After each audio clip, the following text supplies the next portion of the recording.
Le joyau du roi, le bleu de France. Voici quelques-uns des surnoms donnés au joyau le plus mystérieux et apparemment le plus dangereux de l'histoire. Les quelques personnes sélectionnées qui ont eu la chance, si l'on veut, de posséder le célèbre diamant Hope sont décédées d'une mort atroce. Mais au début, personne ne pouvait prévoir les problèmes. La pierre précieuse que l'on appelle aujourd'hui le diamant Hope, ou Espoir, s'est formée dans les profondeurs de la Terre il y a plus d'1 milliard d'années. Selon Karl Shuker, un cryptozoologiste britannique et auteur du livre The Unexplained, le diamant était utilisé à l'origine comme décoration d'une idole dans un temple indien. Mais un jour, un prêtre hindou a décidé qu'il était beaucoup trop beau et trop précieux pour être là, et l'a arraché. Il fut sévèrement puni, bien sûr, mais le diamant Hope était déjà en dehors du temple, entre les mains d'un célèbre marchand français, Jean-Baptiste Tavernier. Et c'est là que l'histoire devient un peu floue. Certains disent que Tavernier a volé le diamant à son ancien propriétaire, tandis que d'autres sont persuadés qu'il l'a acheté. La rumeur dit aussi que Tavernier a eu une forte fièvre peu de temps après avoir reçu le merveilleux diamant. Une chose est sûre, il l'a rapidement vendu au roi de France Louis XIV, en même temps que d'autres choses. Le roi Louis XIV voulait modifier un peu le célèbre diamant et avait demandé à son joaillier de le faire triangulaire et de le sertir d'or. Après 2 ans de travail, il était enfin prêt. Le roi le portait habituellement à son cou pour les cérémonies. Il a rapidement attiré l'attention de tous et a été surnommé le diamant bleu de la couronne et le bleu de France. Cependant, la malédiction du diamant s'est abattue sur le roi Louis XIV. Il est mort de la gangrène. De plus, aucun de ses enfants, sauf un, n'a réussi à vivre au-delà de quelques années, même si ce n'était pas si rare à l'époque. Le successeur de Louis XIV, le roi Louis XV, avait demandé au joaillier de la cour de retravailler le diamant une fois de plus pour l'ordre de la Toison d'Or. Ensuite, c'est Louis XVI qui lui a succédé. Selon certaines sources, il laissait souvent sa femme, Marie-Antoinette, porter l'extraordinaire bijou. Or, on sait bien comment ça s'est terminé pour eux, n'est-ce pas? Louis XVI et Marie-Antoinette ont été tous deux exécutés à la guillotine du temps de la Révolution française. Le diamant Hope a ensuite été volé à l'entrepôt royal peu après. Quelques années se sont passées et le diamant a tout à coup été découvert en Angleterre. Alors, comment est-il arrivé jusque-là? Plusieurs sources ont confirmé qu'il appartenait au roi George IV du Royaume-Uni.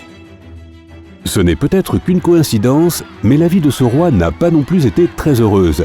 Il a diminué le prestige de la monarchie et a été l'un des dirigeants les plus impopulaires de l'histoire de son pays. Finalement, son mode de vie malsain l'a rendu extrêmement obèse et presque complètement aveugle à cause de la cataracte. Il n'a laissé aucun descendant et est mort de saignements gastro-intestinaux. George IV a également laissé d'énormes dettes, de sorte qu'après sa mort, le diamant Hope a apparemment été vendu par des voies privées. Le propriétaire suivant du mystérieux et terrifiant diamant a été le riche banquier londonien Thomas Hope. Après sa mort, son frère Henry Philip Hope a hérité du diamant et l'a même mis dans le catalogue de sa collection de pierres précieuses en 1839. Cependant, Henry est mort la même année. Cela ne soulevait qu'une seule question: qui allait garder sa spectaculaire collection de pierres précieuses? Les neveux d'Henry, les fils de Thomas et sa femme, ont passé 10 ans au tribunal dans une terrible bataille juridique pour obtenir les droits sur la collection. Finalement, elle a été divisée. L'heureux propriétaire a été le neveu le plus âgé d'Henry, Henry Thomas Hope. Étonnamment, le diamant est resté dans la famille pendant de nombreuses années, ce qui lui a finalement valu son nom. Mais en 1902, il a été de nouveau vendu à un marchand de bijoux londonien. Après cela, le diamant a changé de propriétaire à plusieurs reprises. L'un d'eux a été le dernier sultan turc Abdülhamid II. Peu de temps après avoir acheté le diamant, sa vie a été complètement bouleversée à la suite de la révolution militaire des jeunes Turcs. Il a été déporté et a fini ses derniers jours en captivité. Après cette histoire tragique, le diamant a été acheté par le célèbre Pierre Cartier. Il a travaillé à nouveau le bijou et l'a vendu à la famille Maclean. Si seulement ils avaient su ce qui allait se passer. Au début, tout allait parfaitement bien.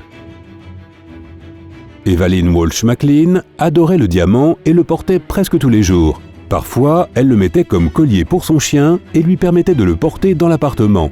Mais le bonheur n'a pas duré longtemps. D'abord, la belle-mère d'Evaline est morte. Puis, son fils de 9 ans a eu un accident de voiture et n'a pas survécu. Cela les a tellement brisés, elle et son mari, qu'il est parti avec une autre femme et est mort plus tard dans un hôpital psychiatrique. Au même moment, leur entreprise familiale, il faut dire que la famille McLean possédait le célèbre Washington Post, a fait faillite. Mais les malheurs ne se sont pas arrêtés là. La fille d'Evaline est décédée alors qu'elle n'avait que 25 ans. Néanmoins, Evaline ne croyait pas à la malédiction du bijou et il est toujours resté dans sa famille.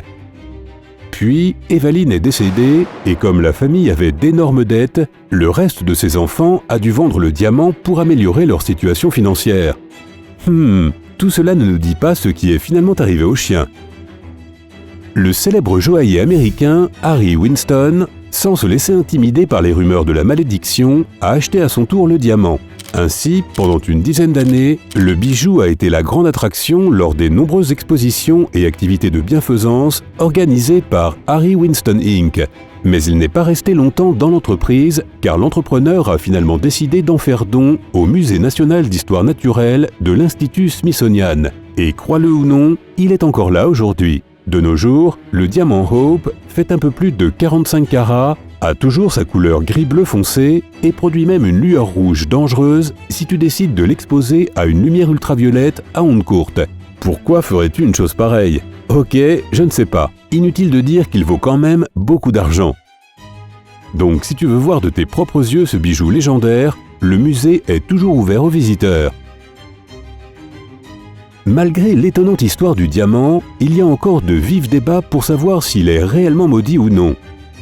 Certains sont certains que toutes les légendes sur les origines maudites du bijou ont été simplement créées pour renforcer sa popularité. Je veux dire, les prix de vente du diamant ont toujours été très élevés.